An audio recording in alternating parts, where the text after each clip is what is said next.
ขาดทุกคนเห็นคือกันเนาะเห็นสรรพสิ่งคำว่าสรรพสิ่งนี่รวมเบิดทั้งคนทั้งภูเขาต้นไม้สายน้ำดินฟ้าอากาศฝนทุกสิ่งเลยล่ะทุกสรรพสิ่งเลยแม้กระทั่งรูปกายของเองใจของเจ้าของเองเป็นแค่สิ่งใดสิ่งหนึ่งเกิดขึ้นเคลื่อนไหวไปแล้วก็แตกดับเป็นธรรมดาเห็นสิ่งทั้งหลายทั้งปวงมีความเกิดขึ้นเป็นธรรมดาสิ่งนั้นก็ต้องแตกดับเป็นธรรมดาเสื่อมสลายเป็นธรรมดาทั้งเบิดแม้กระทั่งความคิดเจ้าของเองก็ยังบ่คงที่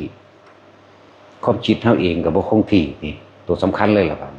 มีความเกิดขึ้นเมื่อความคิดเรื่องนั้นเดี๋ยวก็เปลี่ยนเรื่องคิดเดี๋ยวก็เปลี่ยนเรื่องคิดเรื่องนั้นคิดเรื่องนี้คิดเรื่องนั้นไปเรื่อยแต่เฮาเห็นภายในก็คือใจเฮาเองเห็นความคิดก็ยังบ่เที่ยงบ่จีรังบ่แสอยู่ทางนอกก็เหมือนกันยิ่งทางนอกเนี่ยทางเห็นง่ายเห็นการพบเห็นการจากเห็นการเกิดเห็นการตายของผู้อื่นคือกันเห็นดินฟ้าอากาศแปรปรวนบ่จีรังอย่างยืนบ่คงที่บางปีสั่วดินฟ้าอากาศบางปีก็แรงบางปีก็ฝนหลายนี่ก็คือความบ่จีรังอย่างยืนเห็นคนเกิดเห็นคนตายเห็นคนเกิดเสมอกันอยู่เกิดเนี่ยคือกันแต่ว่าตายบ่คือกันบางคนก็ตายหน่อยบางคนก็ตายปานกลางบางคนก็ตายเฒ่าเนี่ยแต่ตายเหมือนกันเห็นเกิดเห็นดับเห็นทุกสรรพสิ่งทั้งหลายทั้งปวงบ่จีรังอย่างยืนบ่คงที่บ่เป็นไปดังใจที่เฮาอยากให้มันเป็นคำว่าความเบื่อหน่ายคลายกำหนัดเกิดดับขึ้นพร้อมกันเลยเด้คำว่านิพพิทายานแปลว่าเบื่อหน่ายคลายกำหนัดในความยินดีที่จริงมันเป็นคำเบาที่นำมาเพื่อสิให้นัยยะในการเห็นในการรู้ซื่อๆเด้ที่จริงรู้ปุ๊บเกิดดับพร้อมกันมันบ่เอาเลยเด้มันบ่เอามันบ่คิดปรุงแต่งเลยเพราะว่ามันเห็นมาโดยความรู้ต่างๆที่สะสมไว้แล้วเวลามันสิเป็นพับที่เดียวเลยบ่มีการเอาเข้าบ่มีการเอาออกบ่มีสิ่งบ่ว่าสิเป็นรูปบุคคลสัตว์สิ่งของรสกลิ่นเสียงอย่างต่างๆบ่มีการนำเข้ามาคิดแล้วบ่มีการเอาออกอีกเอิ้นว่านิพพิทายานบ่เอารูปรสกลิ่นเสียงสัมผัสทางกายนำเข้ามาคิดเลยนั่นแหละบ่เอาเข้าแล้วก็บ่มีหยังเอาออกพร้อมนั่นแหละทั้งว่าแต่ละคนถ้าถึงจุดนี้ได้แหละคำว่านิพพิทายานน่ะที่จริงบ่มีความรู้สึกหยังแต่ว่าเพิ่นให้ทรัพย์เพื่อเกิดก่อความเข้าใจซื่อ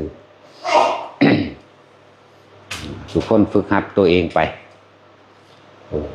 โลกซุมื้อนี่มันถ้าสิเว้าติดตลกในจักหน่อยเนาะอเมริกานี่แย่งความเป็นเจ้าจักรวาลเนาะจีนนี่แย่งความเป็นเจ้ายุทธภพ คือความเป็นใหญ่ในยุทธภพ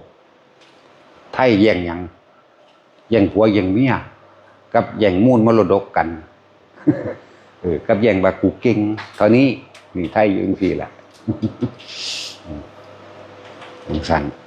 ถ้าเว้าเรื่องพระเด้ พม่านักอภิธรรม เท่านั้นนักอภิธรรมลาวนักวินัยไทยนักบาตรแย่งกันกิน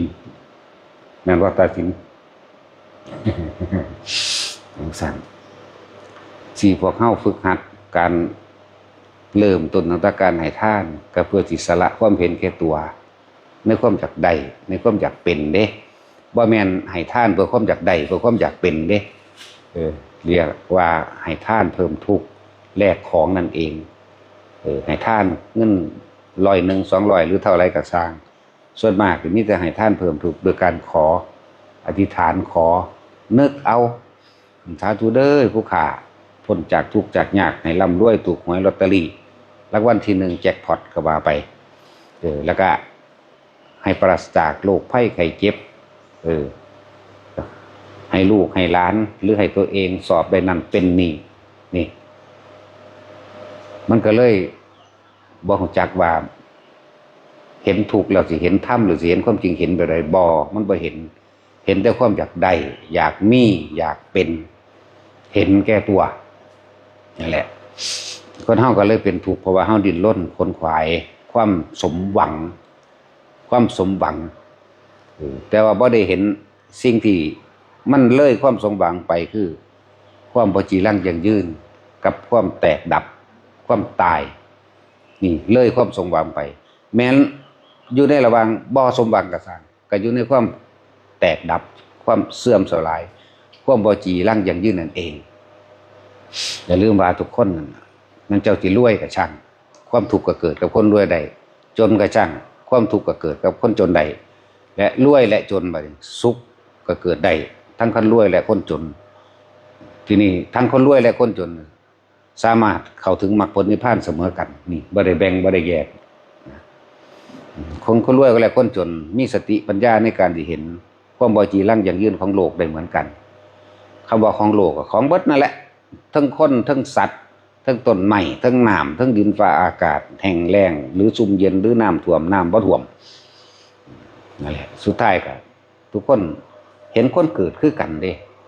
เห็นคนป่วยคือกันอีกแล้วก็เห็นคนตายคือกันเนาะแต่ส่วนมากมันบ่เห็นเจ้าของตายบ่เห็นเจ้าของตายเห็นแต่ผู้อื่นตายเวลาเฮาเห็นผู้อื่นตายหรือญาติๆของเขายังเฮาไปงานเขาเฮาสิปลอบใจเขาเด้ทำใจเด้อว่าหยังดอกผู้ใดก็เกิดมาตายหั่นแหละนี่บอกธรรมดาคือว่าคือเพียงบ่มีความสูญเสียอีหยังความบ่ได้สูญเสียบัดที่นี่ญาติเจ้าของตายสมบัติลูกเจ้าของตายบัดนี้ให้อยู่ว่าซั่นเนาะนั่นแหละพอความบ่เห็นบ่ยอมรับความเกิดกับความตายบ่ยอมรับว่าตัวเองกำลังยึดหยังถ้าผู้ใดเห็นทุกข์ผู้นั้นจึงสิเห็นความจริงคำว่าผู้ใดเห็นทุกข์ผู้นั้นเห็นธรรมธรรมแปลว่าความจริงที่เฮาเกิดมาต้องพบกับความบ่จีรังยั่งยืนความจริงที่เฮาเกิดมาต้องทุกข์เพราะความดิ้นรนขนขวายความจริงที่เฮาต้องสูญเสียสิ่งที่มีคนบ่เห็นตรงนี้มันเลยบ่ได้เห็นความจริงมันเลยบ่อาจสามารถยอมรับได้หรือว่าสิสอบเขานั่นเขานี่แข่งขันนั่นบ่ล่ะอีหยังก็ได้วัตกุศนะทุ่มเทยืมเงินยืมทองนั่นนี่เข้ามาเพื่อสิทุ่มเทเพื่อให้ตัวเองได้นั่นแล้วหลายคนแข่ที่บ่ทันได้ถึงถ้ามาแย่งล่ะแต่บ่ดิ้นรนจะได้กินบ่ก็แม่นั่นแหละเพราะว่าหยังเฮาบ่ทันเข้าใจรู้แจ้งในคำว่ามรรคมีองค์8หรือสัมมาทิฏฐิมีความเห็นถูกต้องตามความเป็นจริงสัมมาสังกัปโปดำรินี่แปลว่าคิดในขณะที่ตาเห็นหูได้ยินในขณะปัจจุบันคิดก็ให้มันคิดไปตามความเป็นจริงวาจาก็เว้าจริงกัมมันโตก็ทำจริงสัมมาอาชีโวประกอบอาชีพโดยสุจริตโดยบ่ต้องเบียดเบียนจึงจะไม่ทุกข์ร้อนเมื่อภายหลังจังซี่นั่นแหละวาจาโมมีความเพียรความประกอบความเพียรความพยายามโดยชอบโดยทำโดยบ่เบียดเบียนเด้สัมมาสติระลึกถึงความจริงบัดไล่มาตะคุณแล้วสัมมาทิฏฐิแหลกความเห็นตามความเป็นจริงใดนั่นแหละสัมมาสตินึกถึงอันนี้ควรอันนี้ไม่ควรอันนี้มีประโยชน์อันนี้ไม่มีประโยชน์อันนี้ประโยชน์มากอันนี้ประโยชน์น้อยอันนี้รู้ว่าเฮาสิซอยสงเคราะห์คนจะคนหนึ่งถ้าเป็นคนดีเฮาก็ซอยสงเคราะห์นี่ควรถ้าเป็นคนเลวนี่ต่างหากล่ะอันนี้อันนี้ไม่ควรเพราะทำให้คนเลวมีกำลังคนเลวยอมทำลายเด้นั่นสั่นแหละมาสัมมาสติอันนี้นึกเอาตามความเป็นจริงก็เอาธรรมะที่เพิ่นแสดงเนี่ยเอาไปเทียบเอามันก็เป็นสัมมาสมาธิเองดอกเลื่อนเกินว่าจิตตั้งมั่นในคุณงามความดีตั้งมั่นทุกพวกเฮาที่ฝึกหัดปฏิบัติมาทั้งหมดหรือว่าสิเป็นเรื่องทานเรื่องศีลภาวนานี่กัมมะปัญญาวิริยะขันติสัจจะอธิษฐานเมตตากับอุเบกขาก็เพื่อสิปล่อยว่างเด้เพื่อสิบ่เอาหยังเพื่อจะให้เห็นความจริงว่าผู้ได้เกิดกระสร้างเมื่อเกิดขึ้นมาแล้วก็ต้องทุกข์หิวห้อนหนาวดิ้นรนขนขวายป่วยตายเนี่ยเฮาเห็นความจริงตัวนี้ความเกิดเป็นทุกข์แก่เป็นทุกข์เจ็บไข้ได้ป่วยเป็นทุกข์ความพัดพรากจากสิ่งที่รักเป็นทุกข์สิ่งใด อยากได้ดังใจแล้วไม่ได้ดังใจสิ่งนั้นก็เป็นทุกข์สุดท้ายก็ต้องตายเห็นอนัตตาประมาณอนิจจังทุกขังอนัตตาถ้าเฮาเห็นตรงนี้ได้แล้วความดิ้นรนขวนขวายในความทะเยอทะยานมันก็บ่สุดโต่งไม่ทำให้ตนลำบากและผู้อื่นก็ลำบากนั้นด้วยการทำมาหากินด้วยกันบ่เบียดเบียนบ่ทำลายซึ่งกันและกันและโลกนี้สิคงอยู่ได้นานเพราะว่ามีเมตตาเรียกว่าจตุโลกบาลอันเป็นเมตตาธรรมความจุนโลกจตุปวาสีเมตตากรุณามุทิตาและอุเบกขาธรรมทั้งสี่อันนี้เป็นเครื่องคุ้มครองโลกสัตว์โลกทั้งหลายเกิดมาใส่โลกเดียวกันอันเดียวกันเด้นี่บ่ได้คนละอันเลยนั่นแหละคำว่าธรรมะแปลว่าความจริงของทุกชีวิตสรรพสัตว์และความจริงของสิ่งทั้งหลายทั้งปวงมีความเกิดธรรมดาเคลื่อนไหวเปลี่ยนแปลงเป็นธรรมดาแตกดับธรรมดาหรือตายเป็นธรรมดาธรรมะนี่ทุกคนสามารถรู้เห็นได้บ่เกี่ยวกับศาสนาพร้อมแต่ว่าผู้นำความจริงออกมาสอนจำเป็นจะต้องบวชเพื่อให้มีตัวตนอีกอย่างหนึ่งแต่ว่าเป็นตัวตนที่บ่แม่นตัวตนเรียกว่าเป็นลักษณะของบุคคลผู้ปล่อยวางคือพระพุทธเจ้าเฮานั่นแหละเห็นเขาเสี่ยมสอนกันว่าบ่จำเป็นต้องบวชส่วนพระพุทธเจ้าตรัสรู้แล้วบ่ต้องบวชใส่กางเกงไปแสดงธรรมคิดอยู่บ่ว่ามันสิยังมาฮอดซุมื้อนี้แม่นบ่ต้องมีนักบวชเด้ไม่จำเป็นต้องบวชเป็นพระสงฆ์ก็เป็นได้โดยฆราวาสมันก็จริงอยู่ดอกแต่ว่าถ้าบ่มีภิกษุนักบวชสืบศาสนาเอาไว้บ่มีทางว่ามันสิฮอดซุมื้อนี้เอาเริ่มต้นแรกแล้วพระพุทธเจ้าบวชจึงแผ่ขยายอัตลักษณะของบุคคลผู้สละคืออัตลักษณะบุคคลผู้สละคือหมู่ภิกษุสงฆ์มื้อนี้สืบทำคำสอนมานะถ้าเพิ่นบ่บวชเด้เพิ่นก็ยังเป็นพระราชาอยู่จังซี่ไผสิเชื่อบัดนี้ว่าปล่อยว่างมันบอกแล้วว่าจังว่าเลือกเฟ้นฟังให้ดีๆเด้อผู้ฟังก็ดีบ่แม่นเห็นไปตามเด็กน้อยเกิดมาว่านถึงความคิดบ่ได้รอบคอบเด้เกิดมาว่านนึงเรียนพวกนั้นบ่ได้รอบคอบเด้ว่าบ่จำเป็นต้องบวชจังซั่นจังซี่มีเบิดนั่นแหละถ้าบ่มีนักบวชถ้าบ่มีพุทธสถานแม่นบ่ที่ประดิษฐานหรือเรียกว่าสัญลักษณ์ของพุทธศาสนาเนี่ยที่เอาหยังมากมาเป็นเครื่องยืนยันรับประกันบางที่เขาสืบพยานโดยวัตถุเห็นว่าล่ะค้นหาตามวัตถุสถานที่ต่างๆเพื่อจะหาเบิ่งรอยจารึกนี่มันมีบันทึกตามสถานที่นั้นๆรักษาพระไตรปิฎกไว้ภิกษุนักบวชเป็นผู้เสียสละเด้มานอนเฝ้าวัดไว้ได้อย่างน้อยๆก็นอนเฝ้าวัดรักษาหนังสือพระไตรปิฎกได้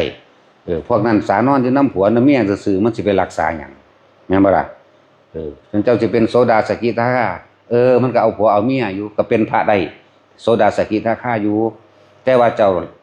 ประโยชน์เจ้านั่นน่ะมันก็มีแค่ส่วนตัวบ่คือประโยชน์กว้างๆประโยชน์โลกประโยชน์จักรวาลนั่นแหละมันต่างกันอยู่ว่า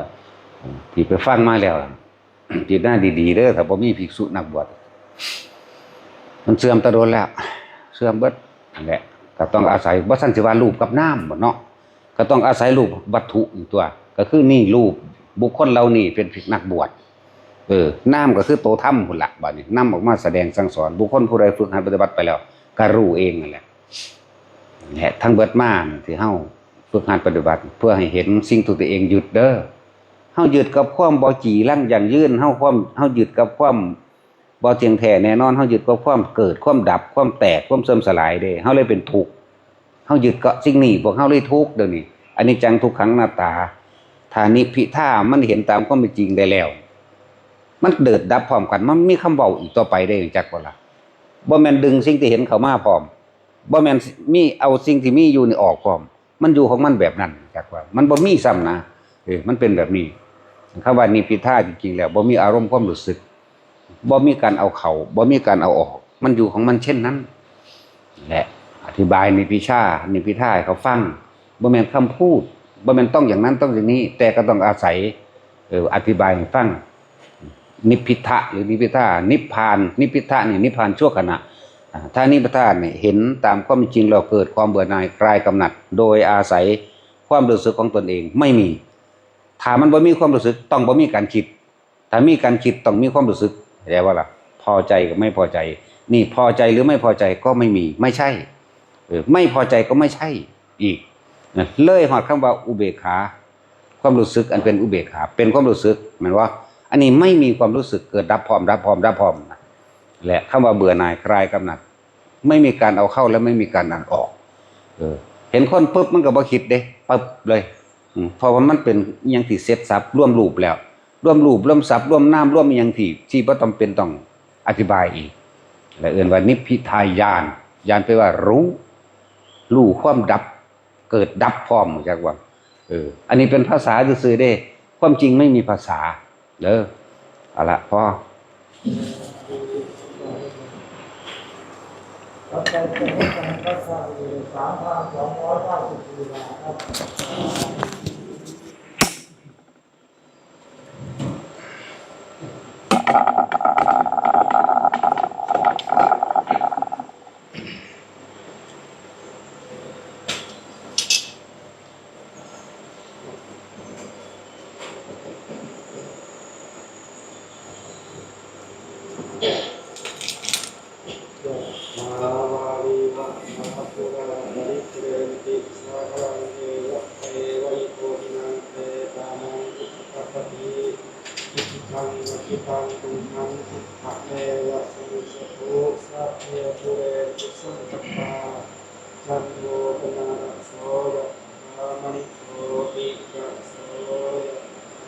สัพพิติโย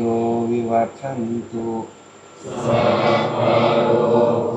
วินาศตุมาเตภวัตวันตรายโยสุขีทีกายุโกภวะอาภิวาทนาสีลิสนิจังมุตตาปัจจายิโนสัพพะโลธัมมาวัฏฏันติอายุวันโนสุขังภาลังอายุโทภรโททีโรวันนะโทปฏิภาณโทสุขัสสะอาเมธาวิสุขังโสอธิคัสสติอายุนัตวาพลังวันนังสุขังจะปฏิภาณโทอิวายุยัสสวะโหติยะถายะทุปปัสสติวะตุสัพพมังคะลังรักขันตุสัพพะเทวตาสัพพะพุทธานุภาเวนะสัพพะโสทิภวันตุเตภาวะตุสัพพมังคะลังรักขันตุสัพพะเทวตาสัพพะธัมมานุภาเวนะสัพพะโสทิภวันตุเตภาวะตุสัพพมังคะลังรักขันตุสัพพะเทวตาสัพพะสังฆานุภาเวนะสัพพะโสทิภวันตุเต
ติ